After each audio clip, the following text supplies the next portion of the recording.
Salut les fans du Monticule, notre commanditaire aujourd'hui pour ce podcast, c'est Baseball 360. Baseball 360 vous offre pour la saison de baseball 2024 un rabais de 10% et pour avoir accès à ce rabais-là, vous devez vous diriger à Baseball 360 /le Monticule et vous faites votre commande, vous choisissez casquettes, souliers, chandail, gants de baseball et à la fin, dans le code promotionnel, vous marquez le Monticule 9 en majuscule et vous allez pouvoir récolter 10% sur votre commande, donc un rabais de 10%. Je vous souhaite une excellente saison de baseball 2024 et une bonne écoute du podcast.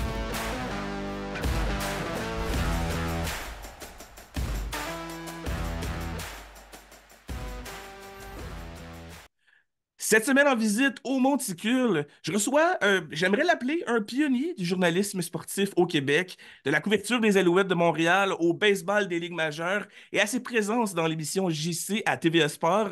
À mon sens, puis je crois que c'est le cas pour plusieurs personnes, c'est un des journalistes les plus sharp du Québec. Il est diplômé en arts et technologie des médias du Cégep de Jonquière, communément appelé l'École supérieure en arts et technologie des médias maintenant. Voici Benoît Rioux.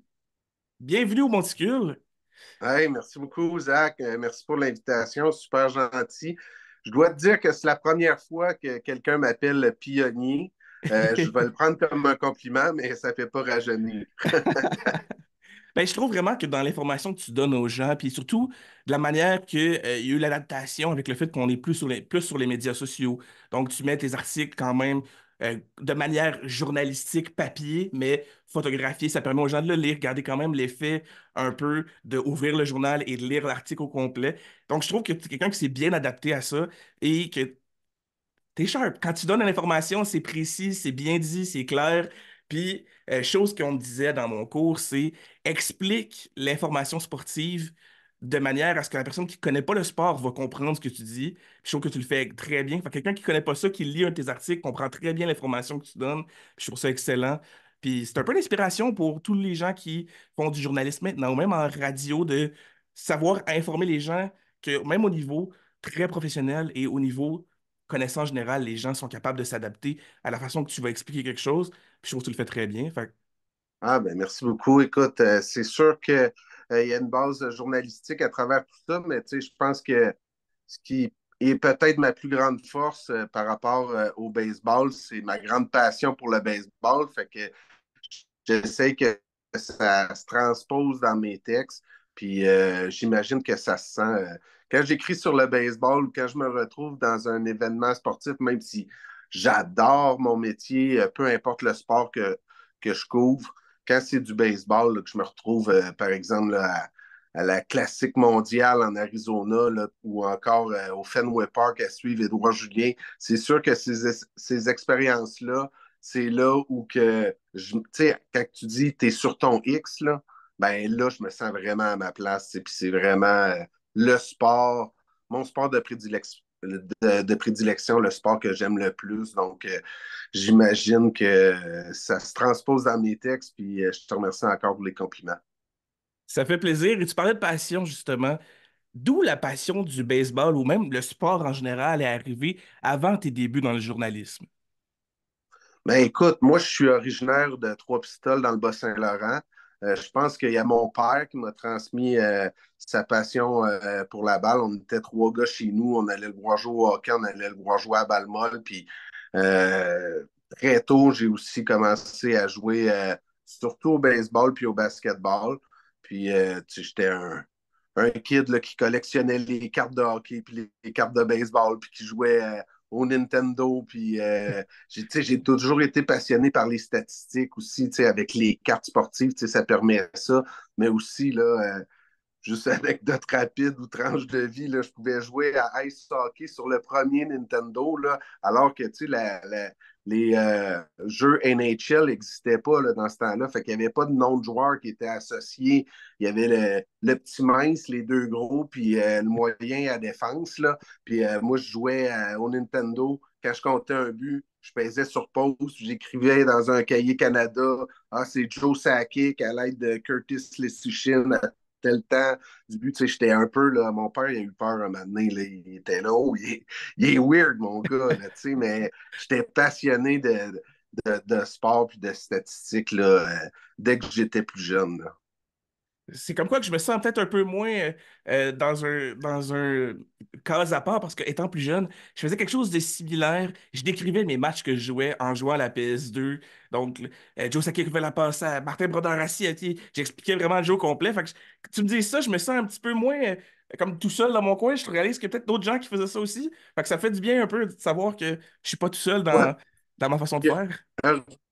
puis, heureusement, je le faisais pas juste dans le jeu vidéo. Là, moi aussi, là, tu sais, c'est un classique avec mon petit frère là, quand on jouait au baseball ou au hockey dans la cour, puis on se prenait pour Patrick Roy ou Martin Brodeur si on était gardien ou peu importe. Là, tu sais, c'est sûr qu'il y a la description qui vient avec. Là. Donc, ouais, toujours une passion là, pour le sport. Puis ensuite de ça, ben, est venue l'idée là, de devenir soit journaliste sportif ou commentateur sportif. Tu sais, ça m'intéressait beaucoup à ce niveau-là. Mais tu sais, à la base, c'est suivre sa passion. Puis je te le dis, j'ai beaucoup de gratitude là, tu sais, de faire le métier que je fais aujourd'hui.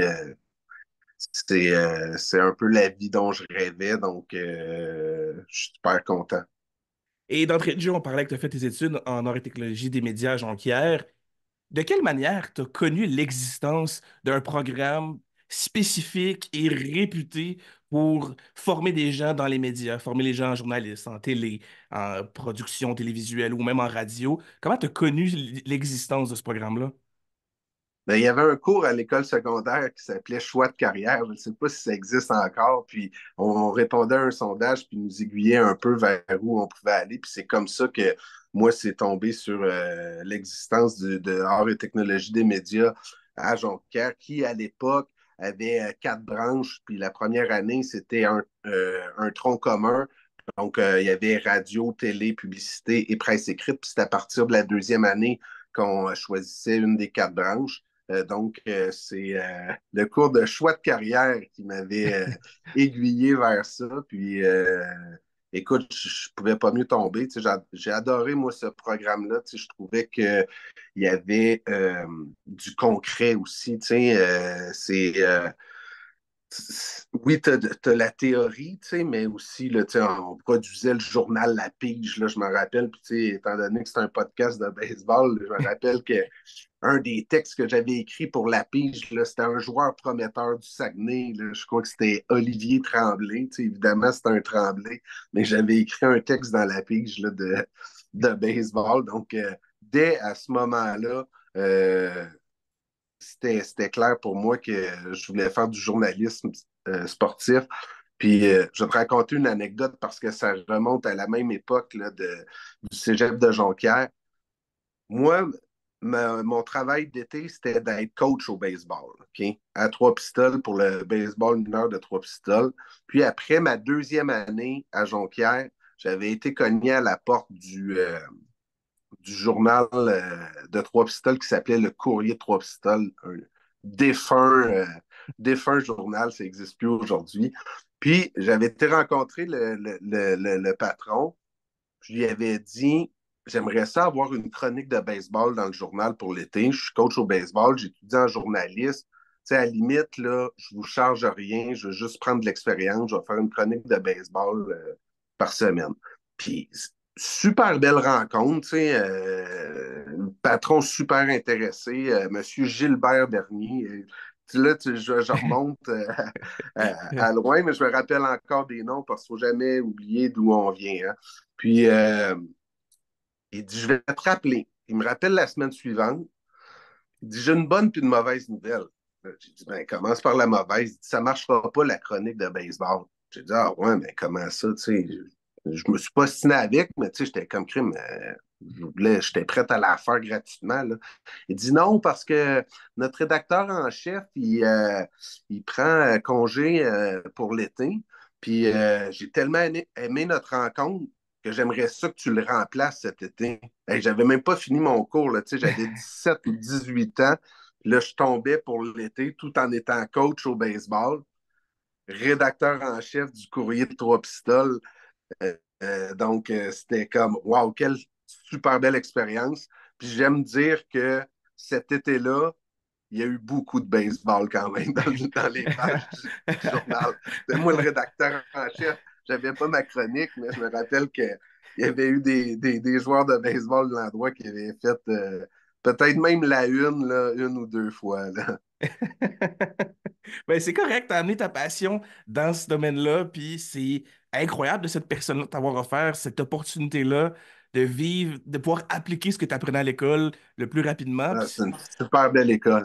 Super belle école. Tu sais, peu importe les expériences dans le métier, là, tout est super intéressant. Là, tu sais, même le podcast que tu fais là, tu sais, c'est quelque chose que, même pour toi, là, tu sais, ça te nourrit, puis tu sais, ça peut t'amener ailleurs. Là, tu sais, toutes les expériences, là, c'est des écoles, c'est des beaux moments de vie à partager, c'est des belles rencontres aussi que tu t'offres, en espérant que je vais être une belle rencontre pour toi. je suis assez confiant que ça va l'être, honnêtement.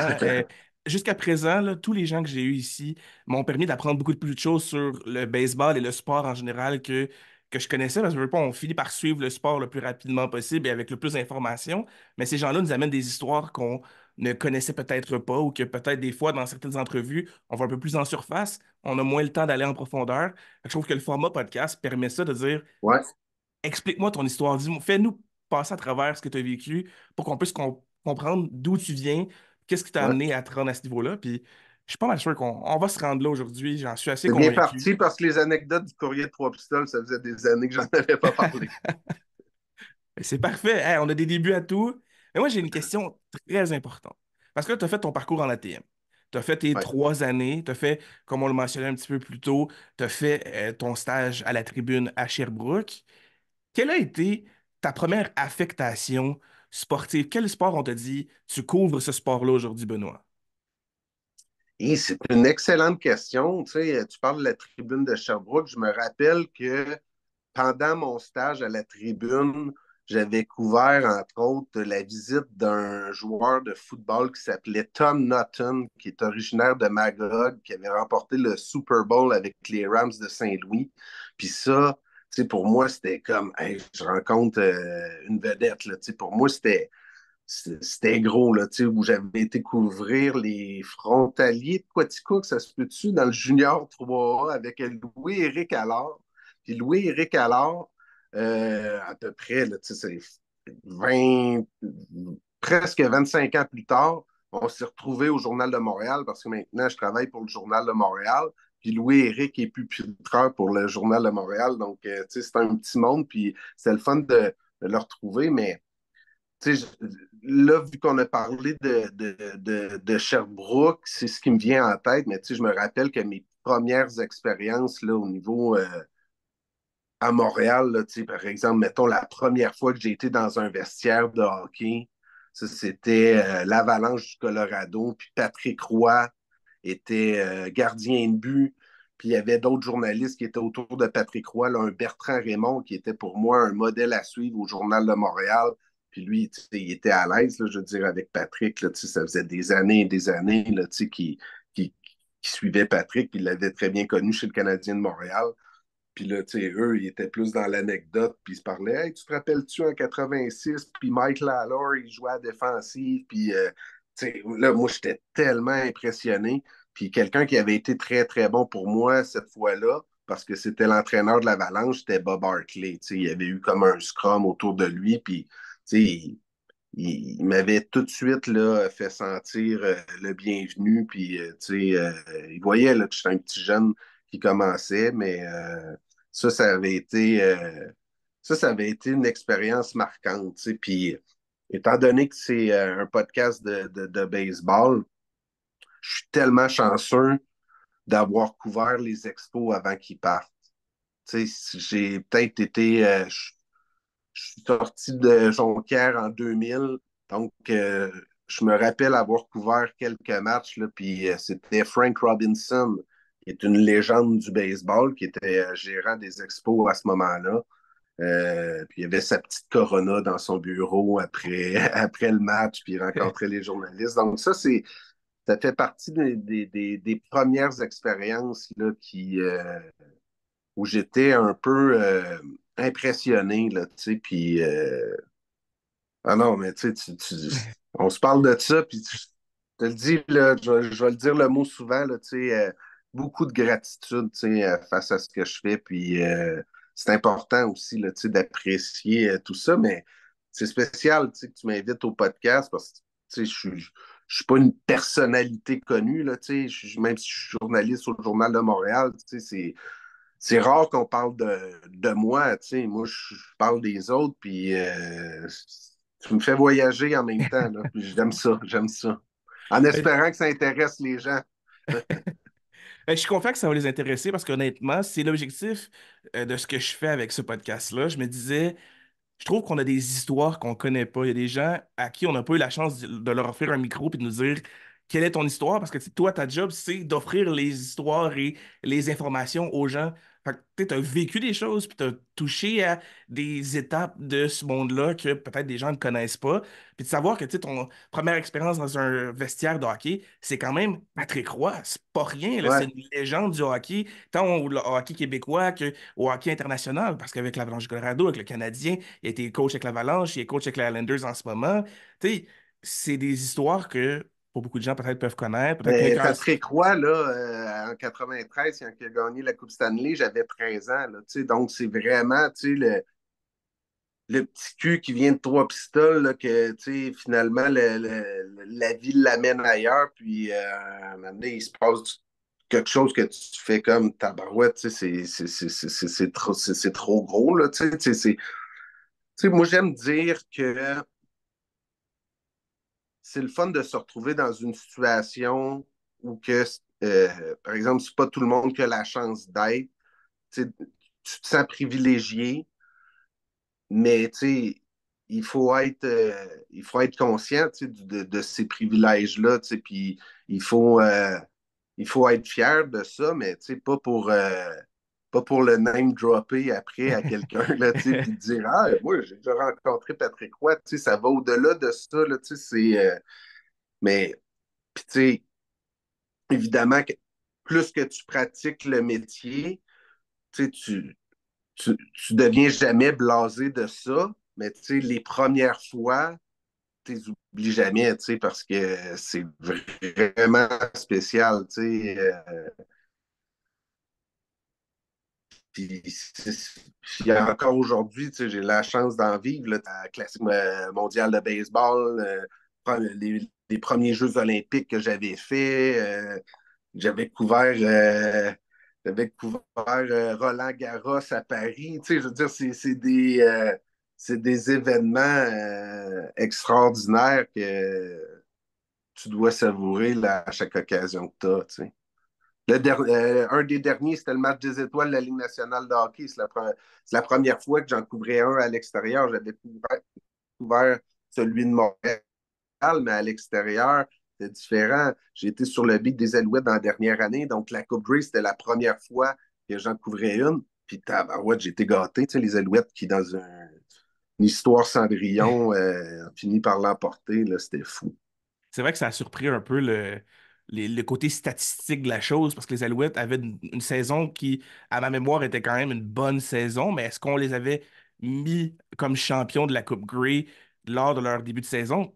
Mais Je- avant le début de la saison, il mettait 10e sur 9 équipes. C'est la blague. Là, il y avait 9 équipes, il est placé 10e au classement. Là, c'était, parce qu'à ce moment-là, il n'y avait pas de propriétaire. Puis il y avait Danny Machocha, il avait les mains liées, il ne pouvait pas acquérir les joueurs autonomes. Un pouce Ah oui, dans le les pouces village. apparaissent. OK, OK. Non, mais je disais que c'était une histoire Cendrillon, tu sais, qu'il y avait eu un changement de propriétaire au début. Les joueurs autonomes ne pouvaient pas être signés par Danny Machocha. Puis ensuite de ça, ben même, par exemple, en finale de l'Est à Toronto, Toronto avait eu une fiche incroyable en saison régulière. Personne ne les voyait gagnants. Puis en finale de la Coupe Grey contre Winnipeg, c'était bien difficile de prédire une victoire, mais je m'amuse à dire que honnêtement, c'était pas par parti pris. Je voyais à quel point la défensive des Alouettes est bonne. Je pense que je suis un des seuls qui a prédit la victoire en finale de l'Est et la victoire à la finale de la Coupe Grey. Mais tu sais, quand on embarque des prédictions, on est mieux de souligner celles qu'on a eues bien parce que celles qu'on a eues mauvais, comme là, dernièrement, dans le Journal de Montréal, ils ont publié les prédictions pour le premier tour des éliminatoires. On était 15. Puis j'ouvre le journal, puis je suis comme, tabarouette. Je suis le seul qui a prédit les Kings de Los Angeles contre les Oilers d'Edmonton. Fait que là, ben, c'est l'épée de Damoclès au-dessus de ma tête. Hein. Soit je vais me faire écœurer, puis comment tu pouvais croire que les Kings allaient battre les Oilers, mais si ça arrive, je vais être le héros, par exemple. Ben, les Oilers, ce qui est spécial, c'est que on dirait qu'on des équipes qui, sur papier, sont moins fortes que eux, ont plus de difficultés, et au moment où il y a un challenge, ils réussissent à soit offrir un bon combat ou gagner un peu des fois par un peu de peine et de misère à certains moments. Fait que j'ai hâte de voir contre les Kings parce que Moi, je plaide coupable. Je pense que j'ai une confiance aveugle envers Philippe Danault. Là. Tu sais, je trouvais tellement qu'il était bon pour empêcher les meilleurs attaquants adverses. Donc, honnêtement, ça a joué beaucoup là, dans ma prédiction. Mais, tu sais, les prédictions au premier tour des séries de la Ligue nationale, là, c'est tellement difficile. Là, tu sais, à chaque année, là, tu peux mettre les 8 favoris, puis tu vas finir avec 3 sur 8. Là, tu sais, donc, on s'amuse à travers tout Mhm. ça. Hein, c'est juste du sport, comme je l'amuse à dire. Non, je comprends ça. Les prédictions, c'est pas toujours évident. Et les seules fois que j'ai fait des prédictions, j'ai fini trompeur. Fait, la seule fois que je l'ai eu, c'est avec les Raptors de Toronto. J'avais dit que leur série de défaites allait continuer. Et malheureusement, je l'ai eu. On aurait espéré un changement, mais là, ça avait été plus difficile. Et j'aimerais ça savoir un peu le processus quand tu tombes avec le Journal de Montréal et qui t'offre une couverture à l'extérieur. De quelle manière ça fonctionne de dire, OK, Benoît, aujourd'hui, tu fais tes valises dans 2 jours, on va y aller avec un exemple parce que je porte la calotte, tu es au Fenway Park, tu vas couvrir le Fenway Park pour les 3 prochains matchs, par exemple. Comment ça fonctionne avec ton rédacteur en chef qui vient te voir, qui dit c'est ce qui se passe?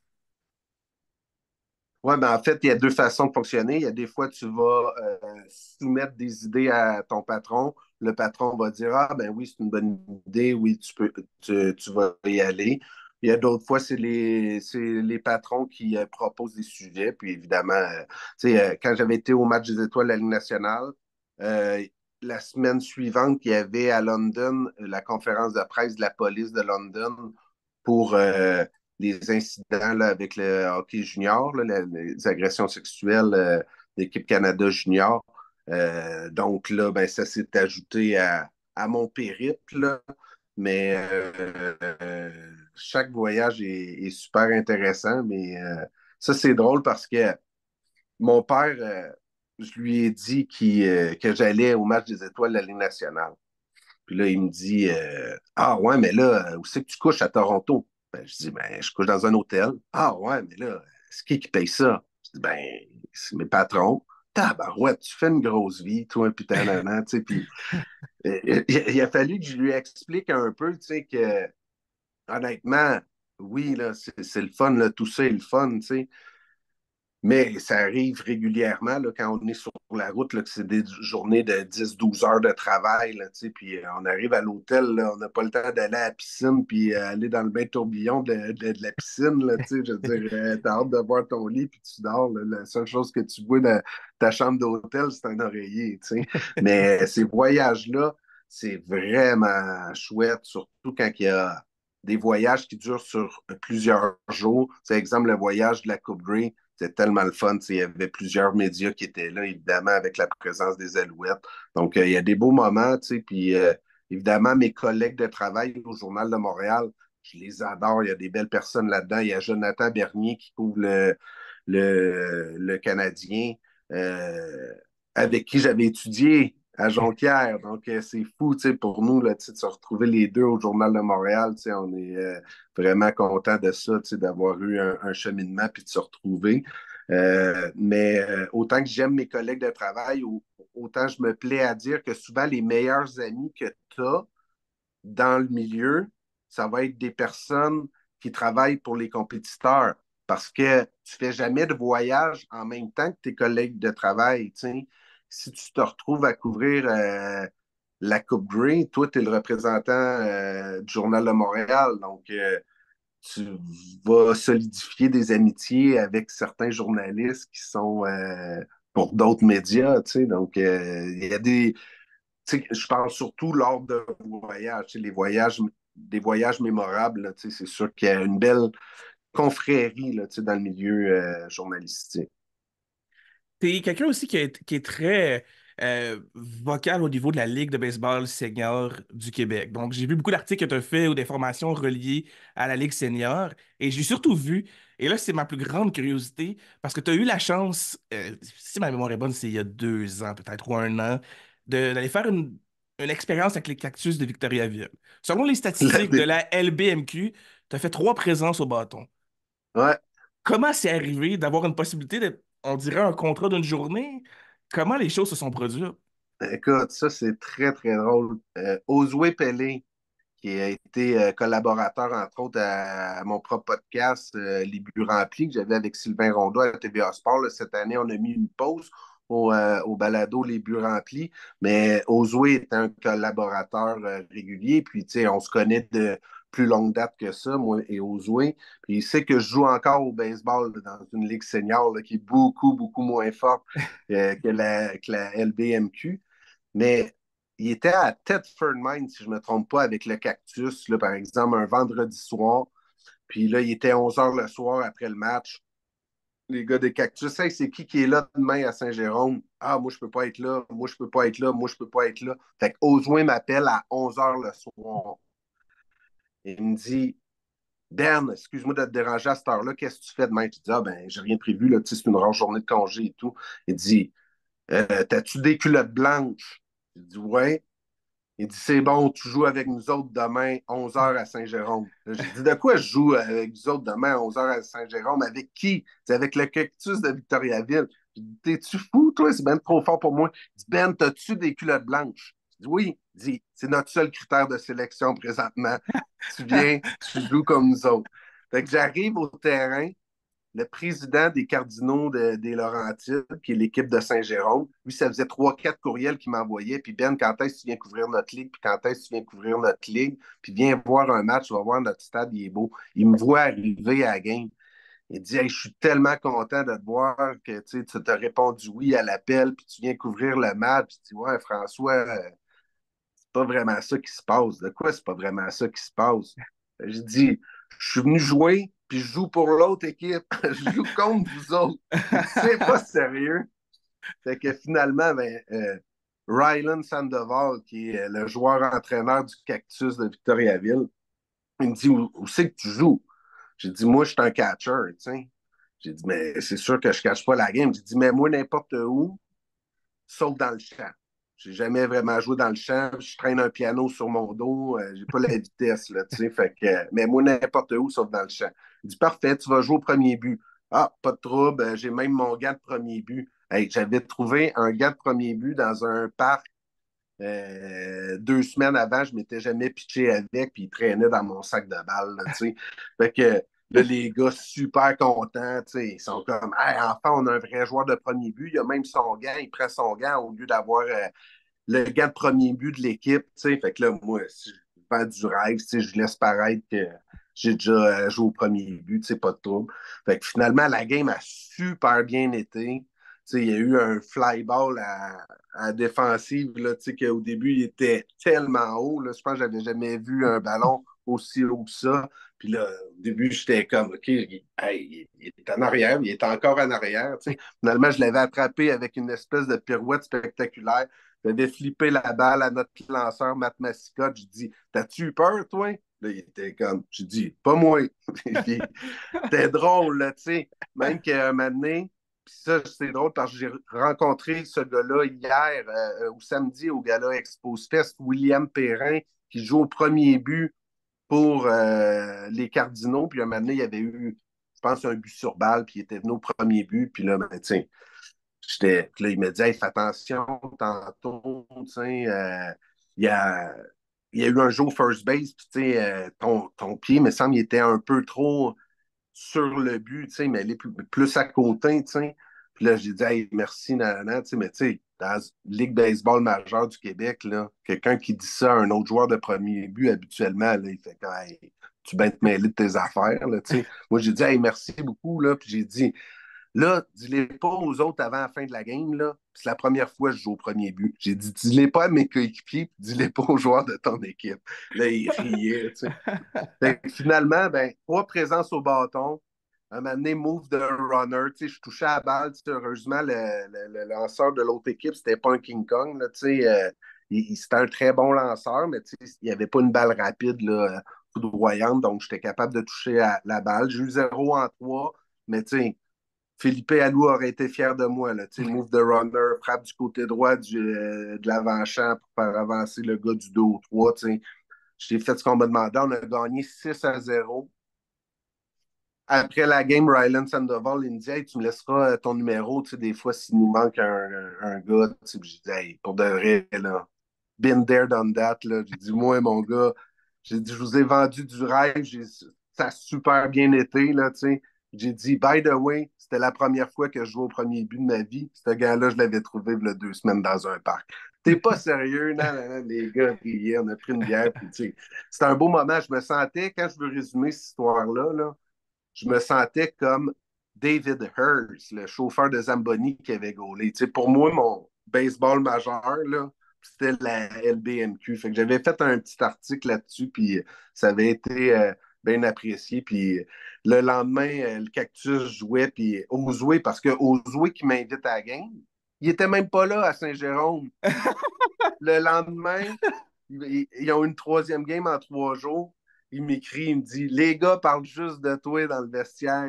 Ils ont trouvé ça drôle, ils ont eu du fun avec toi. Je dis j'espère qu'ils ont pas ri de moi, tu sais, mais honnêtement, tu sais, c'était une super belle expérience. Puis, tu sais, je le prends avec un grain de sel. Là. C'est François Rousseau, le président des Cardinaux, qui m'avait vu arriver puis qui pensait que je couvrais le match, puis finalement, je jouais pour l'autre équipe.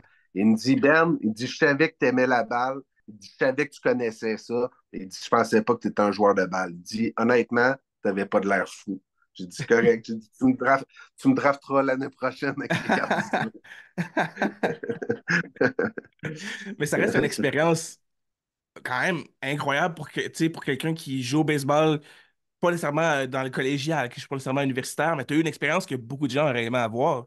Avoir la Ben chance de oui, jouer moi, dans un comme niveau tu as qui est dit, quand même le plus haut au Québec, dans un certain ben sens. oui, moi, comme je te dis, je me sentais comme le chauffeur de Zamboni. Tu sais. Avant ça, moi, j'ai arrêté de jouer au baseball quand j'étais petit. Je devais avoir 13 ou 14 ans parce qu'il y avait juste eu 8 gars dans le village qui pouvaient former une équipe. Fait qu'il n'y avait pas eu d'équipe. Là, ils m'avaient demandé ah, tu veux-tu aller jouer midget? Mais hey, en Bantam puis midget, là, t'as un méchant gap. Là, tu sais, le midget, t'as 3 ans, là, t'as des gars de 17 18 ans. Là, j'avais 14. Là, j'étais comme, hey, je vais aller arbitrer à la place. Là, tu sais, fait que là, j'avais coaché, j'avais arbitré, j'avais marqué. Puis finalement, c'est juste de retour à Montréal, peut-être 15 ans plus tard, que j'avais recommencé à jouer à la balle. Puis, tu sais, honnêtement, tu sais, je suis pas un joueur talentueux, je suis pas un athlète naturel, mais je pense qu'au baseball, j'ai toujours réussi à tirer mon épingle du jeu dans le calibre pour lequel je jouais. Un, parce que j'avais de la hargne, là, il m'appelait la hyène, là, parce que je serrais les dents, j'arrivais à la série, je frappais pour 250 en saison, mais en série, des fois, je frappais 400, là, mais c'est en tant que receveur, je pense que un bon receveur, c'est au-delà de ses qualités athlétiques. C'est sa façon de diriger les lanceurs. Un peu, quand tu vas au monticule, tu es un peu le psychologue du lanceur. Là, tu vas dire une chose à un lanceur, il va se mettre à bien lancer. Tu dis la même chose à un autre lanceur. Si tu ne l'as pas bien saisi, lui va se mettre à mal lancer. Donc, il y a comme un. C'est pas pour rien qu'il y a beaucoup de gérants dans le baseball majeur qui sont des anciens receveurs. Là, puis encore une fois, je viens à te le dire, là, j'ai jamais été un joueur de baseball de haut niveau, puis je le sais. Mais cette expérience-là dans la LBMQ, c'était extraordinaire. C'était euh, c'est la deuxième fois que j'avais une expérience du genre. Euh, Venant du Bas-Saint-Laurent, qui a une belle ligue senior dans le Bas-Saint-Laurent. C'est assez fort. L'équipe de Trois-Pistoles, c'est tous des jeunes que j'ai entraînés. Puis un moment donné, ils m'ont mis sur le roster. Puis ils disent, tu viendras jouer un match. Tu sais, coach, il m'appelle coach, c'est encore. Tu viendras jouer un match, coach, avec nous autres un moment donné, mais que pendant tes vacances, là, mais que tu partes de Montréal, tu viendras à Trois-Pistoles. J'ai été jouer un match avec eux une fois dans la ligue. Puis une fois, on avait fait un tournoi. Puis on avait gagné le tournoi, mais la présence dans la ligue, ils m'ont donné un at-bat. Le lanceur de l'autre bord, c'était Danny Paradis-Giroux qui avait lancé avec les Capitales de Québec la veille. Pas la veille, l'année d'avant.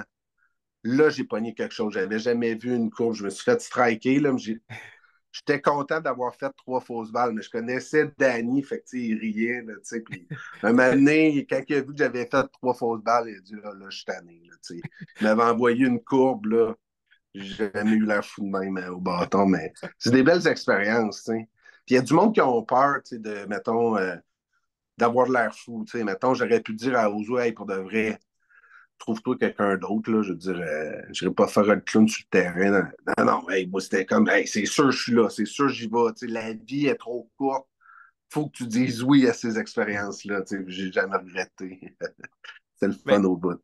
la passion du baseball se voit quand tu nous en parles. Fait que je suis très confiant que si une opportunité similaire à ça revient, je serais très surpris de te voir dire non à ces opportunités-là parce que c'est incroyable de vivre ça, d'avoir une chance de voir ces joueurs-là qui, il y en a qui ont atteint un certain niveau, il y en a d'autres qui ont atteint un collégial, il y en a qui ont atteint un certain niveau, puis tu as la chance de les voir en action puis d'être un receveur de leur action. C'est incroyable, là. C'est une très belle expérience C'est que la tu as vécue meilleure là. façon de vivre, vivre ça. Tu sais, je te dis juste dans le warm-up, là, Sandoval qui m'envoyait des balles tu sais, à l'arrêt-court là, au premier but, là, la balle à siffler, là, j'étais comme tabarouette, sérieux, les gars sont forts, là. Puis c'est une belle ligue, puis c'est le fun qu'un gars comme toi prenne le temps tu sais, de donner de la visibilité à ça. Parce que moi, puis je pense que ça fait un peu. Tu sais, je sors du lot comme journaliste, c'est que je donne de la visibilité, tu sais, à différents niveaux, tu sais, le junior élite, les gars qui jouent dans NCAA, puis les capitales, puis, tu sais, parce qu'il y a tellement de gens qui sont comme, ah, j'aimerais que les expos soient de retour, les expos soient de retour, hey, ça fait 20 ans là, qu'ils sont partis, tu sais. On- T'aimes-tu le baseball ou t'aimes pas le baseball? Si t'aimes le baseball, va voir les Aigles de Trois-Rivières, va voir les Capitales, va voir du junior élite, va voir la LBMQ. Tu sais, puis je trouve qu'on devrait mieux supporter les équipes qu'on a. Tu sais. Donc, c'est pour ça qu'un podcast comme le tien, c'est super important tu sais, de, allez voir du baseball si vous aimez ça. En voir du baseball junior. Le nombre de fois que je vais dans un stade de baseball junior qui a 40 personnes, tu sais, évidemment, au Saguenay, c'est différent. Puis, tu sais, il y a certains clubs comme les Diamants de Québec qui arrivent à attirer du monde, tu sais, mais la LBMQ, c'est la même chose, tu sais. Je veux dire, le sport comme tel, c'est le même, là, tu sais, je veux dire. Puis en plus, ton hot dog, tu vas le payer pas mal moins cher si tu vas voir de la LBMQ, là. Définitivement que tu vas le payer moins cher. Puis, tu sais, tu peux vivre des belles expériences. J'ai eu la chance l'été passé d'avoir Charles Davalant qui joue avec les Voyageurs de Jonquière, qui cette année dans son université est incroyable, mais une discussion avec lui de, si ma mémoire est bonne, c'était 1 heure et quelques. Un jeune passionné, composé, patient, puis il prend du temps avec les gens aux Voyageurs. Fait que c'est des expériences que la LBMQ, la LBGEQ peuvent offrir. Puis c'est sûr que je vais prêcher pour ma paroisse parce que j'ai travaillé avec les Voyageurs. Si on a la chance de vivre une partie avec les voyageurs au Saguenay, c'est une expérience qui peut se rapprocher des fois très fortement des expos, à un certain niveau quand même, parce que les Ouais, expos, ouais, c'est ouais. une autre étape, mais il y a des expériences qui peuvent se vivre là, il y a des choses qui peuvent se vivre dans ces ligues-là. Fait que pour les gens qui veulent peut-être se dire, hey, j'aime les expos, mais allez voir la LBMQ, allez voir la LBGEQ, prenez le temps, comme Benoît disait, là. C'est des expériences à vivre, puis qui sait, peut-être que vous allez avoir la chance de voir Benoît en action dans les prochaines années. Peut-être qu'on pourrait le revoir porter les couleurs de Castor. Ouais, mais là, même avec mon métier, même dans ma ligue senior, qui est la Ligue de baseball senior Rive-Nord, là, je suis devenu substitut là, parce que maintenant, les genoux à 43 ans aussi, puis là, tu as des jeunes catchers qui arrivent là, qui ont 23, 24 ans, là, ça devient plus difficile. Puis honnêtement, tu sais, j'aime beaucoup le baseball en général, mais je pense que comme receveur, j'avais ma place dans une ligue senior, là, mais sinon, j'ai pas le coup de bâton assez bon pour continuer de performer comme je voudrais, mais en même temps, tu as Babe Ruth qui a déjà dit ne laisse pas la peur de te faire retirer au bâton t'empêcher de jouer, tu sais. Fait que c'est sûr que je veux continuer de jouer. C'est plus par faute de temps, là, tu sais, mais c'est sûr que tu as l'orgueil qui embarque aussi un moment donné. Là. Tu veux pas continuer de jouer dans ta ligue de baseball senior parce que tu es bon dans le vestiaire. Là. Je veux dire, Hmm. chacun a.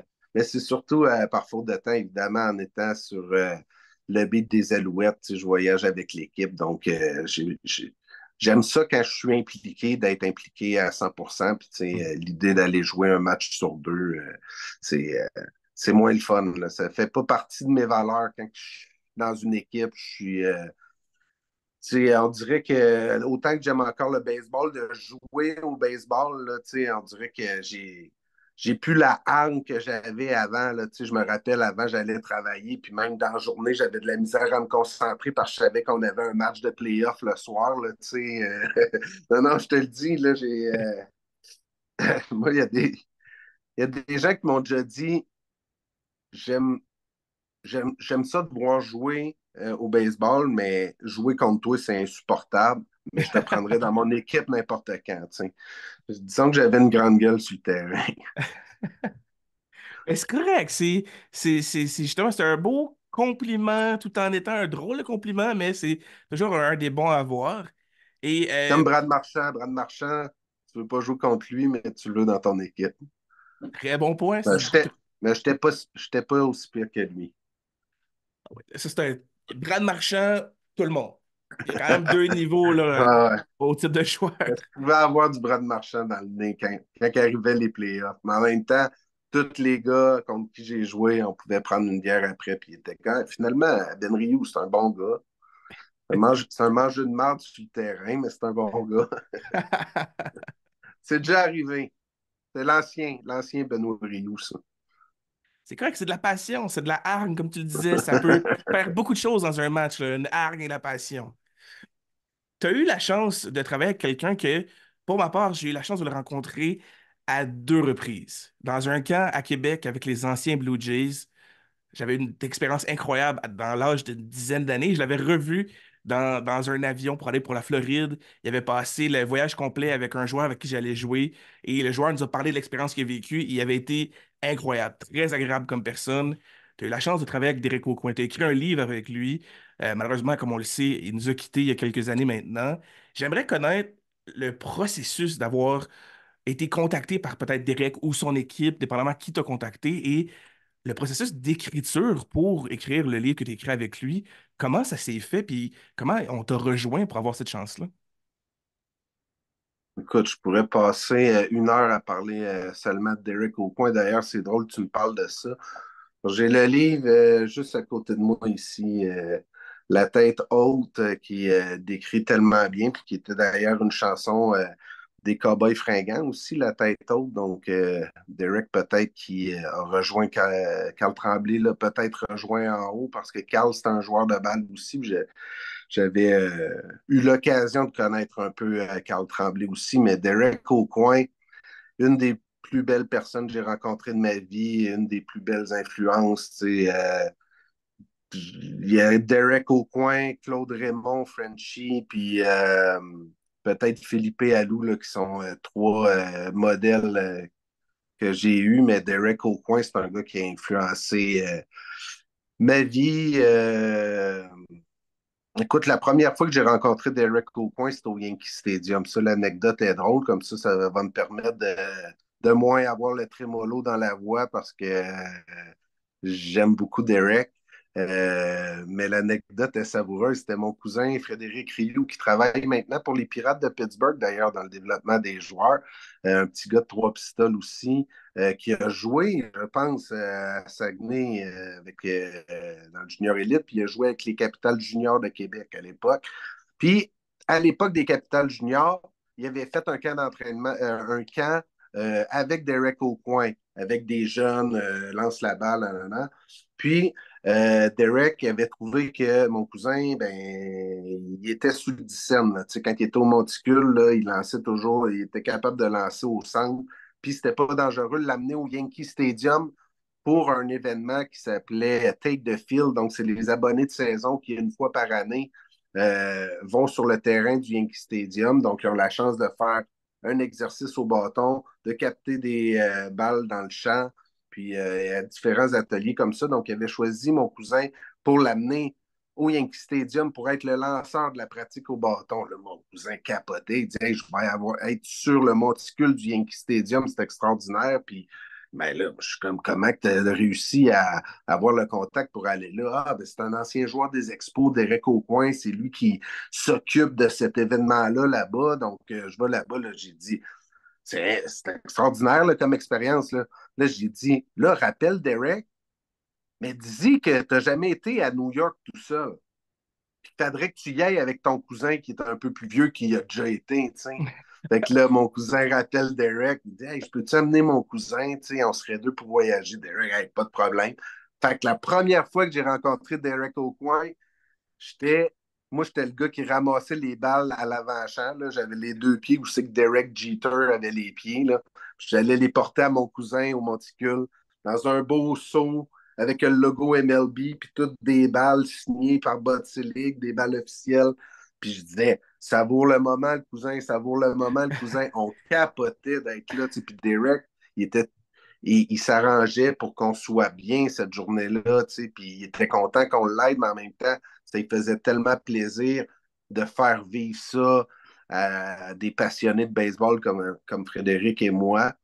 Puis ça a vraiment bondé cette fois-là, tu sais, on a eu du fun, puis sauf erreur, à ce moment-là, Derek il demeurait encore à Toronto, mais un an ou deux plus tard, il était déménagé à Montréal, puis là, évidemment, il a été impliqué dans le monde des médias. Puis là, on s'est connus parce que j'ai été statisticien pour les matchs de baseball à TVA Sport. Puis un moment donné, il y avait une chronique dans le journal de Montréal. Puis ça, j'ai un petit secret à te partager. C'est que Derek il avait sa chronique dans le journal de Montréal. Moi, dans ce temps-là, j'étais à l'agence QMI.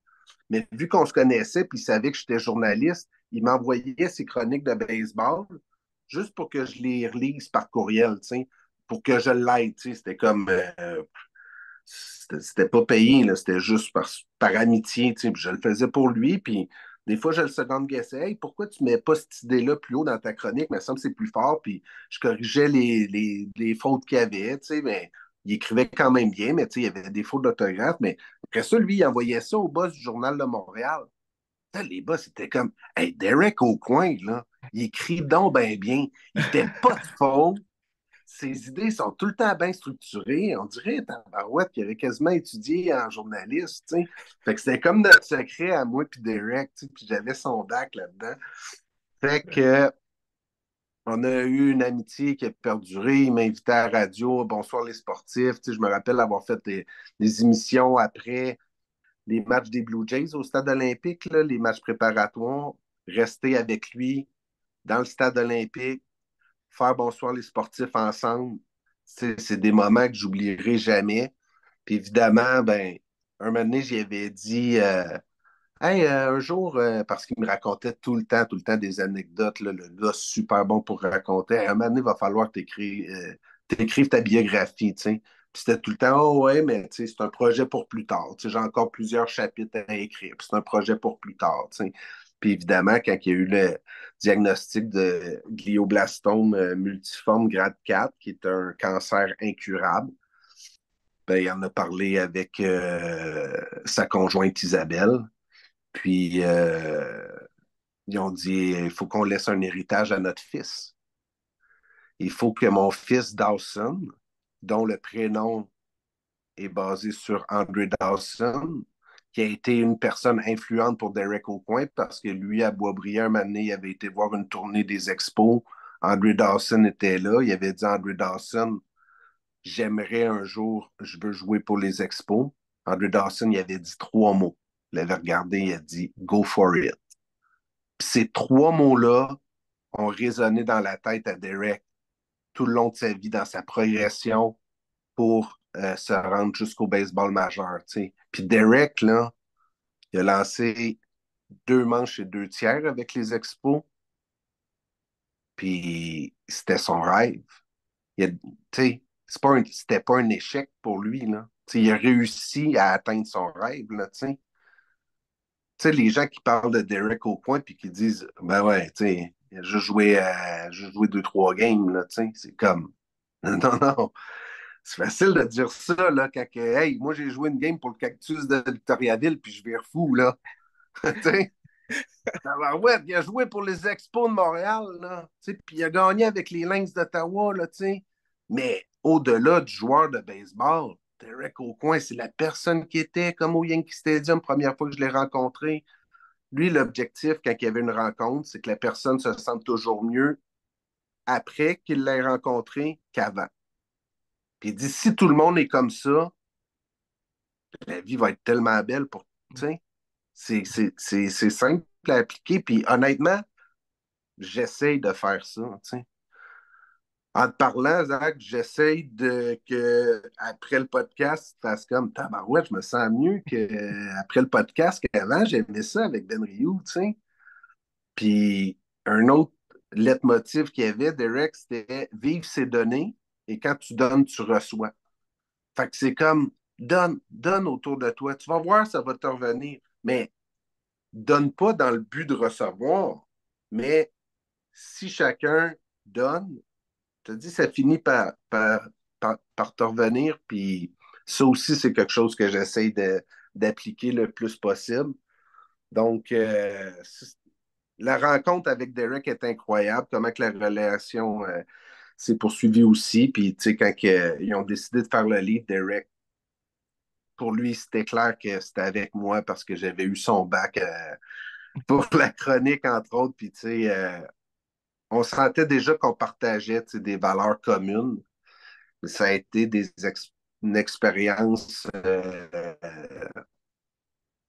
des leçons de vie, être autour de la table avec quelqu'un qui sait qu'il risque fortement de décéder, d'écrire un livre en héritage pour son fils. Tu sais, on a ri, on a pleuré autour de la table. Tu sais, je te parlais de Carl Tremblay, puis à ce moment-là, on ne savait pas là, que Carl allait décéder. Là. Mais je me rappelle très bien d'avoir écouté la chanson Sur mon épaule avec Derek, puis de se pleurer d'un bras pendant qu'on écrivait. Tu sais. Puis je suis fier de ce livre-là. Puis un des plus beaux commentaires que j'ai eu, c'est Luc Gélina de RDS qui me l'a dit parce que lui, il avait laissé le livre sur sa table de chevet. Puis il voulait pas le lire parce qu'il avait peur, parce qu'il connaissait Derek, il avait peur d'être triste en lisant le livre parce qu'il savait comment que ça allait finir, là, le livre. Tu sais. Puis finalement, il m'a dit, tu sais, à travers ce livre-là, je sentais Derek. Fait que j'ai ri, j'ai été touché, mais tu sais, il y avait des bonnes anecdotes, c'était bien. Puis honnêtement, c'est important d'être fier de ce qu'on fait. Puis je vous le dis, j'imagine qu'il est encore en librairie, là, tu sais. Allez-vous le chercher la tête haute. Puis si vous voulez vous faire un très, très beau cadeau, achetez la version audio. Parce que Derek, même s'il y avait moins d'énergie avant, il y a la version audio, c'est lui qui parle, donc ça peut être vraiment une expérience extraordinaire, là, surtout si vous ennuyez de l'animateur radio qui était devenu, là, mais voilà, c'était... comme je te dis, je peux en parler pendant 1 heure de Derek Aucoin, fait que je vais m'arrêter là, mais c'est un grand homme, je suis content que tu aies abordé ce sujet-là. C'en est un de ceux qui disaient gratitude et reconnaissance, puis tu attendez pas à trop tard. Ton rêve, c'est quoi? D'aller au Wrigley Field un jour, achète tes billets là, tu sais, c'est comme go, la vie est courte, tu sais. Puis il disait déjà, sans savoir qu'elle allait partir à 50 ans. Mais voilà. Merci d'avoir parlé de Derek. C'est une personne influente dans ma vie, puis quelqu'un que tout le monde. Un modèle pourrait être un modèle pour bien des gens.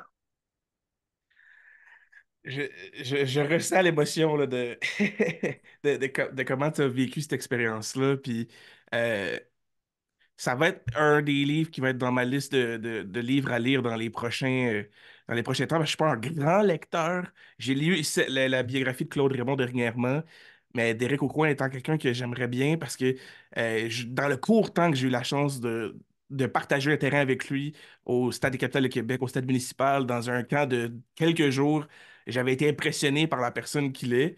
Puis de comment tu m'en parles, je pense que le livre audio serait très intéressant Ben d'entendre oui. sa voix puis d'avoir l'impression qu'il te raconte l'histoire. Ben, il te raconte l'histoire, mais d'avoir vraiment l'impression qu'il est devant toi et il te raconte son histoire. Je pense vraiment que ça va être un livre à ajouter dans ma liste de livres à lire Ben, parce que tu m'en donneras des nouvelles, puis je te le dis, tu vas rire, là. Il y a des anecdotes incroyables, là. Un de ses meilleurs amis, c'était Alexandre Daigle, puis c'est arrivé une fois qu'il a sauvé Jennifer Lopez pendant les Music Awards à New York, là, tu sais, American Music Awards, parce qu'il faisait la sécurité. Puis je te le dis, là, ce gars-là, c'était Forrest Gump, là. Tu sais, le film Forrest Gump, là, Tom Hanks se retrouve à différentes places, là, tu sais, puis c'est quand même, que si je fais ici, là, Derek, là, il avait une vie, là, vraiment, vraiment, là, avec des expériences incroyables. Donc, c'est touchant, puis en même temps, c'est drôle, là, tu sais, il y a des bonnes anecdotes. et j'aurais pas le choix de poser la question parce que comme tu le vois, je suis un passionné des Red Sox et je suis vraiment curieux de savoir comment ta première expérience au Fenway Park, dans le vestiaire des Red Sox avec les Manny Ramirez, David Ortiz, qui ont marqué l'histoire des Red Sox de Boston dans leur carrière, qui ont passé là-bas. Peux-tu nous parler un peu de l'expérience que tu as vécue et un peu comment tu t'es senti en voyant ces grands-là des Red Sox de Boston?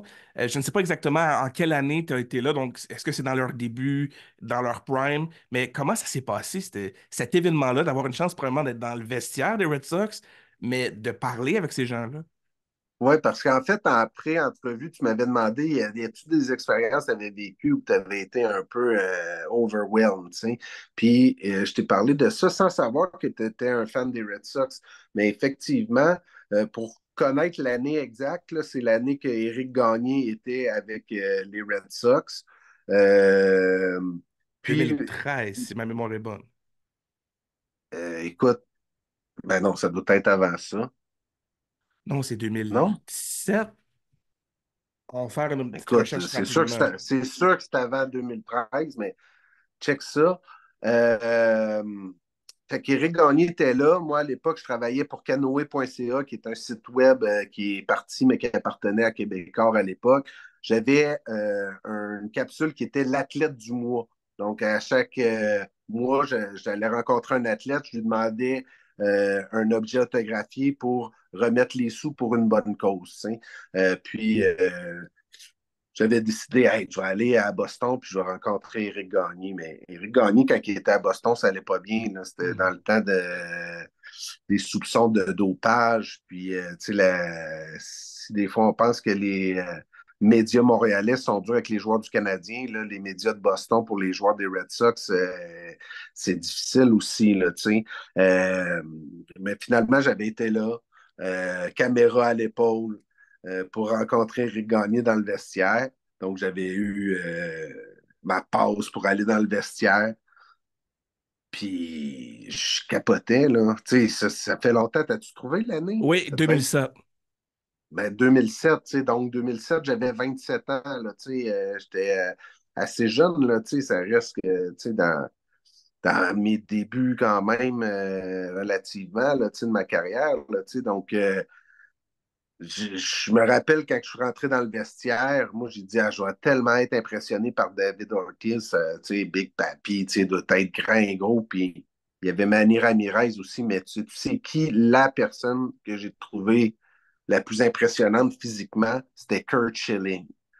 Kurt Schilling, là, une armoire à glace, là, on dirait que je m'en attendais pas, là, tu sais, je savais qu'il était grand, puis sais, quand même costaud, là. Mais tabarouette, je te dis, il était plus imposant que David Ortiz, là, et de loin, là, tu sais, c'était, wow, un gros bonhomme, là, tu sais. Donc, j'avais été bien impressionné, puis, tu sais, c'était quand tu viens un moment de même, tu remarques tout, tu sais. Mhm. Là, je remarquais que Terry Francona, qui était le coach des Red Sox, il jouait au crib dans son bureau avant la game, nanana, tu sais, parce que j'avais été avant, puis après la game aussi, tu sais. Euh, Puis c'était un moment qui, justement, tu sais, en étant un grand amoureux de baseball, une des premières fois que tu te retrouves dans un vestiaire adverse, parce que j'avais déjà été dans celui des Expos, mais là, c'est le sentiment de te retrouver à un endroit que t'es pas supposé d'être là, là, dans une vie normale, là, tu comprends? Ouais. Fait que non, j'avais tellement savourer le moment. Puis, tu sais, le Fenway Park, c'est un super stade. Si vous avez jamais eu la chance d'y aller, allez-y. Je suis retourné l'année dernière couvrir Édouard Julien au Fenway Park. Je pense que c'était la deuxième série qui jouait dans le baseball majeur. Il y avait eu Yankee Stadium, puis après, c'était au Fenway Park. Donc, il a été dépêché au Fenway Park, puis il avait frappé un circuit. Tu sais, j'étais sa galerie de presse du Fenway Park. Il y a un Québécois qui frappe un circuit. Jean-Philippe Roy, qui est tellement une bonne personne, qui s'occupe du programme des canonniers sport-études dans la région de Québec. Lui, il était présent parce que, tu sais, il a déjà coaché. Parce que c'est ça, tu sais, les beaux moments, c'est de les partager avec des gens, là, tu sais. Fait que j'étais content aussi de voir Jean-Philippe qui était là, puis le Fenway Park, c'est un endroit magique, mais cette fois-là, là, comme je te dis, on n'oublie jamais nos premières fois. Cette fois-là, première fois dans le vestiaire des Red Sox, là, c'était complètement fou. C'est sûr de voir ces joueurs-là qui ont marqué l'histoire d'une franchise qui est aussi vieille que les Red Sox, ça devait être impressionnant, puis quand même une expérience que tu veux te rappeler toute ta vie parce que tu sais, c'est quand même des joueurs que tu peux pas avoir tout le temps accès du jour au lendemain de n'importe quelle façon. Fait que je te vrai un petit peu jaloux, tu sais, de ma grande passion des Red Sox, mais tu as dû triper au bout. Puis pour revenir à Jean-Philippe, j'ai eu la chance de discuter avec lui dans mon épisode 29 pour ceux qui aimeraient aller écouter cette discussion-là. Puis tu sentais encore la, la fierté et un peu le proud dad qui a vu son élève qui est arrivé jeune au sport-études grandir, puis là, il est rendu dans les ligues majeures, Ouais. je le vois frapper des circuits, je le vois exceller au plus grand niveau. Et on le sentait dans sa voix qu'il était fier de voir son élève se rendre là, puis c'était le premier de Ben oui. son camp, si je me souviens bien, là, qui s'était rendu jusqu'aux ligues Quand, majeures. quand Édouard Julien s'est rendu dans le baseball majeur, là, Tabarouette, il y avait des billets pour aller à New York, puis après à Boston, puis aller au Minnesota. Puis, tu sais, je dirais, il voulait aller partout, là, tu sais, il faisait des heures de char, puis il était vraiment en feu. Mais quelle bonne personne, puis quel beau programme que celui des Canoniers, franchement, là.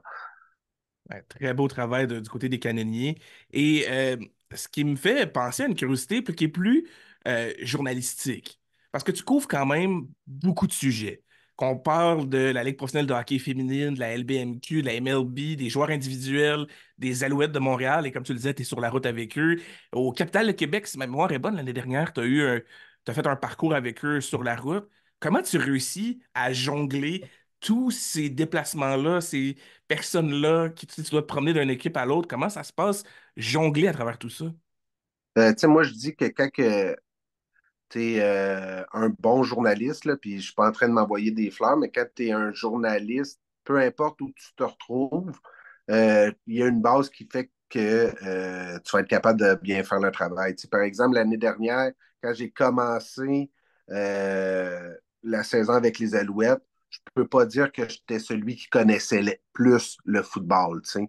Mais tu t'entoures. Avec moi, il y avait le chroniqueur Marc Calix qui a déjà joué pour les Stampeders de Calgary, puis j'ai posé des questions. Puis honnêtement, tu sais, je prétends pas que je connais le football autant que je connais le baseball maintenant, mais suffisamment, tu sais, pour bien faire le travail, tu sais. Mais c'est tellement le fun de la polyvalence, puis d'être appelé à aller un peu partout. Tu sais, évidemment, je vais toujours te le répéter, mon sport préféré, c'est le baseball. Donc, juste avec les capitales, parce que les capitales sont à Québec. Moi, je suis basé à Montréal, mais tu sais, je pense qu'au sein de l'entreprise, les gens connaissent ma passion et probablement mes connaissances pour le baseball. Donc, quand c'était le temps d'aller voir Greg Bird aux États-Unis, un des premiers matchs avec les Capitals, j'y étais. C'était quelque chose, là, un ancien des Yankees de New York là, qui était un espoir là, avec Aaron Judge là, à un moment donné, là, tu sais. Puis la finale à Evansville. Tu sais, quand je te dis que les plus beaux voyages, c'est ceux qui durent longtemps, là. Tu sais, les deux premiers matchs avaient eu lieu à Québec, puis les trois derniers étaient à Evansville. Puis les deux premiers avaient été gagnés par les Capitals. Donc, ça se pouvait que ce soit juste un match. Puis finalement, ça avait été jusqu'au match décisif 5. Donc, moi, j'étais bien content parce que le voyage durait plus longtemps. Je pense que Calabriné était un peu plus nerveux, hein, mais je pense que les Capitals savaient là, tu sais, qu'ils étaient dus pour gagner. Puis ça, c'est une super belle histoire. Mais à Evansville, qui était dans le stade du film La Ligue en jupon qu'il y a eu avec Madonna. C'était le camp d'entraînement de la Ligue en jupon, c'était au Bose Field d'Evansville. Donc, de me ramasser dans cette espèce de stade mythique-là. Puis oui, j'avais réécouté le film La Ligue en jupon avant d'y aller parce que je savais que ça allait être là. Puis j'arrive sur la galerie de presse.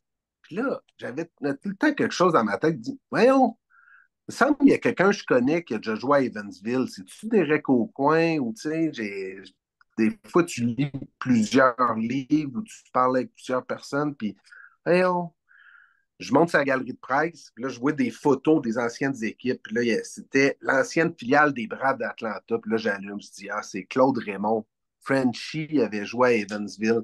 Puis là je me mets à regarder les photos d'équipes des années 50, 60, 50, je pense que c'était 57. Je vois la face à Claude Raymond avec ses lunettes. Je prends mon téléphone, là, j'appelle Claude. Claude, tu sais pas, je suis où? Je suis à Evansville, il y a une photo de toi direct en face de moi. Puis là, je sais pas si je devrais dire ça, mais je parlais juste pas assez fort pour que le gars du Soleil, Carl Tardy, que j'adore, mais à un moment donné, tu sais, quand tu fais ce métier-là, tu essaies d'avoir un peu des sujets originaux, tu sais. Fait que là, j'ai appelé Claude en cachette, tu sais, pour avoir ce sujet-là, puis Claude, qui a une mémoire extraordinaire, m'a raconté des souvenirs d'Evansville que le propriétaire ou un des commanditaires principaux avait une mercerie. Donc, à chaque fois qu'un joueur frappait un circuit ou ben non, qu'un lanceur avait une victoire, il donnait une paire de pantalons gratuites. Il dit, cette année-là, j'avais eu 9 pantalons gratuits. Il dit, je pense que c'est moi qui en avais eu le plus. Après, j'ai vérifié ses stats dans Baseball Reference. Il y avait vraiment eu 9 victoires. Il y avait vraiment eu 9 pantalons. Je te dis, il se rappelle de tout. Claude Raymond, il est extraordinaire. Il me racontait qu'il y avait un coéquipier de cette année-là qui était vraiment weird. Il dit, c'est le coéquipier le plus bizarre que j'ai eu de toute ma vie. Il dit, il trouvait que l'endroit où on restait était trop loin du stade. Fait que des fois, il allait coucher dans le parc devant le stade comme un itinérant. Puis il se rappelait de son nom. Puis il me racontait, là, il dit, lui, il traînait tout le temps une pince à cils dans ses poches, puis s'arrachait des poils de nez. Puis il dit, il se rappelait le nom du chien du propriétaire à Evansville. Ça avait donné un super bon article, là. En tout cas, je pense. Là. C'est ça qui me plaît aussi. Dans le baseball, il y a quelque chose de mythique. Il y a sortir des histoires. On peut pas être juste dans la nostalgie, mais en même temps, je pense que les amoureux de baseball sont accrochés un peu à la nostalgie aussi. Et oui, d'être accroché à toutes les petites choses qui sont mythiques, tu sais, quand tu me parles de ça, je pense justement aux castors d'Actonville avec leur terrain qui ressemble assez étrangement à un terrain de la Ligue en jupon. Il y a un côté un peu de cette nostalgie-là qu'on sent bien là-dedans, tu sais, il me semble Ouais, il y a un côté c'est là-dedans réconfortant. C'est réconfortant. pour les gens qui auront la chance de vivre des expériences comme ça, profitez-en. Puis comme le dit Benoît plus tôt, foncez, manquez pas votre chance. Des fois, on peut vivre des Non. expériences incroyables. Puis on est allé à gauche puis à droite, là, parce que moi, je suis un passionné, là, ça se sent, là, tu sais. Pour répondre à ta question au départ, là, c'est tellement plaisant, la polyvalence, puis, tu sais, puis comment je fais pour couvrir différents trucs. Ben, tu sais, je veux dire, c'est sûr qu'il y a 24 heures dans une journée, mais tu sais, je pense que je suis très vaillant, tu sais, très vaillant et travaillant. Puis je suis un passionné.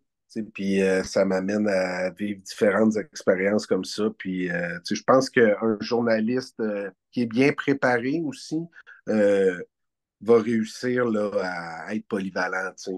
Je pense que c'est ça la clé, tu sais, d'être passionné puis d'être travaillant. Et là, pour pas prendre toute ta soirée, parce que je vois le temps file très, Ouais, très là, ma vite, blonde est en train de faire à souper, là. j'ai en fait deux dernières questions pour toi, puis je te laisse filer. Et si j'observe bien, la tuque que tu portes présentement peut Ouais, relier à ma prochaine question. Dans mes recherches que j'ai faites, on parle d'un fonds BR.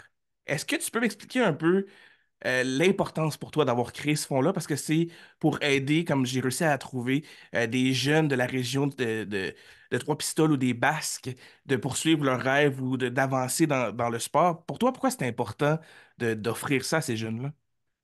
ben, BR, c'est pour But Rempli, qui était le podcast Les Buts Remplis. Puis en même temps, c'est mes initiales, évidemment. Puis, honnêtement, j'ai eu le sentiment de l'imposteur au début, dans le sens que je me suis dit, je ne suis pas piqué sous bonne, là, pourquoi que j'aurais comme pourquoi je lancerais une fondation, mais ça fait partie de l'héritage de Derek Aucoin. Puis je te parlais de Claude Raymond aussi. Claude Raymond fait ça dans la région de Saint-Jean-sur-Richelieu. Il aide les jeunes à réaliser leurs rêves. Une influence pour moi. Derek Aucoin, il m'a montré à vivre ses données. Quand tu donnes, tu reçois. Puis je veux dire, je j'ai jamais oublié d'où je viens. Au stade Paul-Émile-Dubé, on fait un événement par année qui est la classique automnale Les Buts Remplis. Donc, c'est un week-end de l'Action de grâce. Donc, c'est comme un tournoi de balle-molle caritatif, 500 pièces pour s'inscrire. La ville de Trois-Pistoles prête le stade. Ils ont été super généreux aussi là, pour donner des sous. Les commanditaires embarquent. Les capitales de Québec, l'année passée, étaient représentées par une équipe des anciens capitales. Le gagnant du tournoi gagnait, mettons, 12 billets là, pour aller sa terrasse du Stade Canac pour cet été. Donc, c'est un super bel événement. Puis ça, à travers tout ça, comme je l'ai dit, là, c'est tu sais, Derek a eu de l'influence pour moi dans la vie, Claude Raymond aussi. Puis l'objectif, c'est juste de euh, pas être un modèle, mais avoir un impact sur les jeunes à l'école secondaire où moi j'ai été, de leur dire que c'est possible d'avoir des rêves, puis il faut y croire, puis il faut foncer. C'est donc ça l'objectif. Puis honnêtement, ça a eu un succès plus grand que je pensais. La première année, on a ramassé 20 000 puis la deuxième année, 23 000 Donc, on a déjà beaucoup de sous de donner. On a encouragé un petit gars qui, lui, son rêve, c'est d'être dans la mécanique. Puis, il dit à l'école, c'est plus ou moins pour moi, je me sens moins à ma place, mais j'ai mes rêves à moi, puis j'aimerais ça acheter le tracteur de mon parrain, puis finalement, c'est au-delà c'est de donner un appui financier. On a donné déjà 23 500, puis il y a un programme de bourse à l'école secondaire qu'on donne environ 10 000 par année, mais il y a aussi des associations, l'association de baseball mineur qui m'aide à organiser le tournoi. Chaque année, on leur donne un 5 000 On a encouragé le club de gymnastique, on a encouragé le patinage artistique.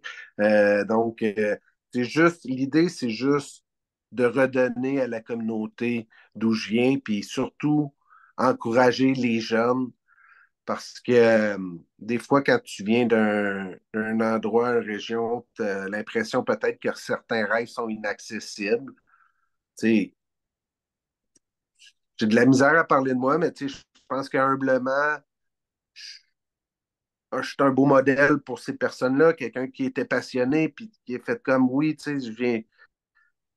C'est pas parce que tu viens de Trois-Pistoles que tu peux pas devenir journaliste sportif puis vivre tes rêves. Je parlais de mon cousin Frédéric qui travaille pour les Pirates de Pittsburgh. C'est incroyable, ce kid-là qui est parti de Trois-Pistoles. Puis il y en a plusieurs, là, des exemples comme ça là, qui viennent de chez moi, chez nous, parce que ça va toujours être chez nous, même si ça fait 25 ans que je suis à Montréal. Trois-Pistoles, c'est ma place. Fait que c'est juste d'avoir le goût d'avoir un impact sur ces jeunes-là. Puis, tu sais, la vie est le fun, là. Tu sais, c'est ça que j'ai le goût de dire aussi avec le fond BR, là, tu sais. Puis, à chaque année, à l'Action de grâce, ça fait un week-end extraordinaire. Tu sais, les gens se rassemblent. Puis, écoute, j'ai bien hâte de le refaire l'année prochaine encore. Et pour les gens qui aimeraient donner au Fonds BR, qui aimeraient peut-être participer à des activités, c'est quoi l'endroit où on peut se rejoindre, où on peut aller chercher de l'information pour ces Ben, gens-là? sur Facebook, on a une page Facebook, tu sais, évidemment, ceux qui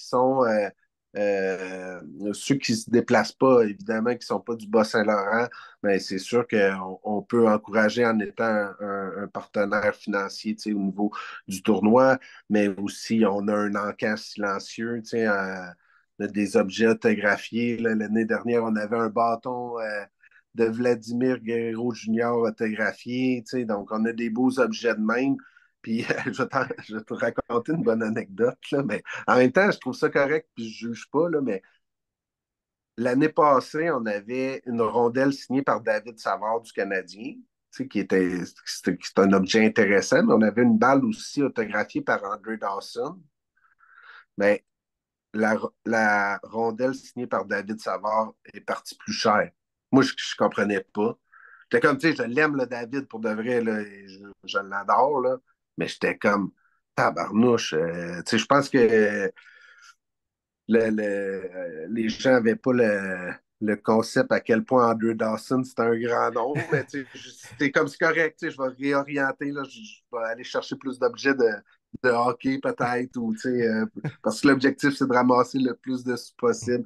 Mais tu sais, on, euh, on donne de la visibilité aussi aux entreprises locales. Tu sais, il y a Arbol Cuisine, qui est un gars qui allait à l'école, à l'école secondaire quand moi j'étais là, qui fait des items de cuisine, salière, poivrière, des planches à découper de ses mains, tu sais, avec du beau bois. Fait que ça aussi, tu sais, ça fait partie de l'encan. Tu sais, tout est relié dans le sens que lui, son rêve, tu sais, c'était d'avoir son entreprise ou tu sais, de faire quelque chose de ses mains. Mais tu sais, en mettant ces objets à l'encan, on dit aussi aux jeunes qui viennent au tournoi, hey, regarde, cette personne-là existe. Toi, ton rêve, si ça ressemble à ça. Peu importe c'est quoi ton rêve, fonce, puis il y a possibilité de le faire. Puis on incite les jeunes aussi à faire du bénévolat, puis à poser des gestes concrets aussi avec la thématique un peu vivre ses données quand tu donnes, tu reçois. Si tu veux recevoir une bourse, ben, donne autour de toi. Pas dans le but de recevoir la bourse, mais donne autour de toi, puis un jour, ça va te revenir. Et pour terminer, et je te laisse aller après parce que, comme je te dis, Ouais. je ne vais pas prendre toute ta soirée. Si tu avais un souhait à faire pour le monde sportif, ça peut être même plus spécifique au baseball au Québec, si tu avais un souhait, quelque chose que tu dis, il me semble qu'on aurait besoin de ça au Québec ou dans le monde sportif, quel souhait tu pourrais faire pour le monde sportif? Écoute, tu me prends un peu au dépourvu, mais j'ai le goût de te dire, je souhaite qu'un jour que les Expos de Montréal soient de retour, Un club je souhaite que les Nordiques de Québec soient de retour. Tu sais, ça, c'est des classiques et des grands rêves, et certains diront des lubies. Euh, mais j'aurais le goût de te dire que j'aimerais qu'à la limite, qu'il y ait un club de baseball à Montréal, de la Ligue frontière, j'aimerais ça beaucoup aussi. Tu sais, je trouverais ça intéressant, autant pour les aigles que pour les capitales. Je trouve que c'est un beau produit. Puis, ceci étant dit, est-ce que ça fonctionnerait? Tu sais, mettons, mon plus grand souhait, là, c'est que le baseball continue de vivre au Québec, puis que les gens continuent d'aimer puis d'encourager le baseball, peu importe le niveau. Je pense que ce serait ça mon véritable souhait qui se cache derrière les précédents. J'aime ça, j'aime vraiment ça. Puis je pense que tu marques un point en disant qu'une ligue frontière, une équipe de Montréal dans la ligue frontière pourrait être un bon pas vers un jour revoir une équipe professionnelle des ligues majeures à Montréal, peut-être à Québec, peut-être que une transition des capitales de Québec vers les ligues majeures, peut-être que c'est une Non, possibilité. non, oublie ça, oublie On peut ça, c'est rêver, là. impossible. Non, non, oui, oublie ça.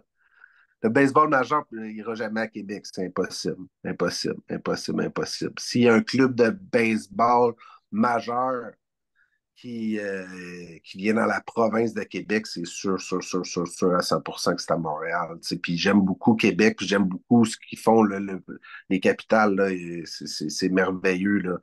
Mais non, non, hey, t'as-tu vu les marchés qui sont dans le baseball majeur? Québec, Québec, c'est impossible. C'est pas assez. Tu sais, même, c'est difficile. Tu sais, les Nordiques, là, c'est un gros débat, là. Mhm. Mais tu sais, si les décideurs ont de la difficulté à aller à Québec pour la Ligue nationale de hockey, je te jure, là, écoute, c'est impossible qu'il y ait un club du baseball majeur à Québec un jour. Mais à Montréal, peut-être, mais peu importe, peu importe. Ce que je veux, c'est que les gens continuent d'aller voir du baseball, peu importe le niveau au Québec, puis que la culture du baseball perdure dans cette belle province. Parce que c'est le plus beau sport au monde. Définitivement que c'est le plus beau sport au monde. Et je suis confiant que le baseball va augmenter dans les prochaines années. Et là, on rêve. C'est vraiment un rêve complet. J'aimerais un jour voir une ligue professionnelle de baseball féminine. Je pense que ça peut arriver Oh, dans un certain... Ça va prendre un certain temps, mais je pense que ça peut être quelque chose qui pourrait être très positif parce qu'on voit des joueuses qui ont beaucoup de talent. Et c'est encore... on extrapole. On va dans le rêve un petit peu, mais je pense que ça pourrait être quand même très intéressant. ben, il y a de Benoît? belles choses qui se font dans le baseball féminin. Coupe du monde à Thunder Bay cette année d'ailleurs. Tu sais, Vanessa Riopelle, c'est une fille qui fait des choses extraordinaires. Patricia Landry aussi comme entraîneur. Il y avait un certain Steve Langlois, je crois qu'au départ, il était pas pire aussi. Il y a un travail qui a été Euh, très bien fait avec ça, puis on voit l'évolution, on voit aussi la popularité du baseball féminin qui a augmenté dans les ouais, dernières années, puis les joueurs qui ont du talent, qui se dirigent dans certains autres niveaux, il y en a qui ont transféré vers le softball. Fait que moi, je vois ouais, du positif là-dedans, c'est sûr. Questionnement, c'est à savoir jusqu'à où cette possibilité va se rendre dans les prochaines années. ouais. Ça reste à voir. Mais Zach, continue de parler des différents niveaux de baseball. Tu sais. Évidemment, dans les médias traditionnels, des fois, c'est un peu plus difficile là, tu sais, de couvrir le plus large possible. Tu sais, j'essaie de le faire autant que possible, mais ça prend des passionnés là, comme toi, un gars comme Jacques Lancio aussi, tu sais, qui continue à parler des différents niveaux comme ça. Puis félicitations pour ton podcast. J'ai adoré mon expérience. Puis si jamais je peux faire de quoi pour toi maintenant, tu sais où me contacter. Puis oublie pas le livre. Définitivement. Pour tous les gens aussi qui voudraient aller lire ou écouter le livre audio de Drake Aucoin, La tête haute. Et j'ai aussi vu Russell Martin, Raconte-moi Russell, qui peut être Hey, ben très... là, on dirait que je suis préparé, hein, mais honnêtement, c'est juste un hasard parce que je suis dans les Renault, puis tout traîne, puis tu me parles d'affaires, puis je les ai à portée de main, mais ça, c'est un livre jeunesse, le premier que j'avais fait. C'est parfait, c'est un bon timing. Merci beaucoup, Benoît Rio, journaliste au Journal de Montréal, d'avoir pris le temps de venir parler avec moi de baseball, de me raconter ton histoire. Pour vrai, j'ai trippé au bout, c'était incroyable. Merci de ton temps surtout. Je sais que tu es quelqu'un d'occupé dans la vie, donc c'est le fun de prendre... Je te montre mon cadre, là, on le voit probablement pas, là. Je vais te finir avec cette belle parole-là. Life, life, la vie, vis ta vie comme si tu étais un compte de 3 balles une prise. Oh, oh, oh, Tu sais, quand oh! tu es à 3 balles une prise, là, tout est possible, mon gars. Tout est possible. Fait que J'adore ça, ça. j'ai ça dans mon bureau. Vis ta vie comme si ton compte, si t'étais à un compte de 3 balles une prise. Wow! Hey, quelle belle façon de finir le podcast aujourd'hui. Pour les gens qui ne me connaissent pas, je m'appelle Zach Langlois, j'ai le podcast Le Monticule. Vous voyez une publication du podcast, partagez, aimez, abonnez-vous, parce qu'on a la chance de rencontrer des gens comme Benoît Rioux qui nous parlent de leurs histoires et de leur parcours et qui nous font grandir là-dedans et qui nous font garder l'amour du baseball en vie et qui va pouvoir grandir. Travail réussi, Benoît. Merci encore d'être venu au podcast et nous, on va se revoir pour un prochain épisode bientôt. Ciao! Ciao!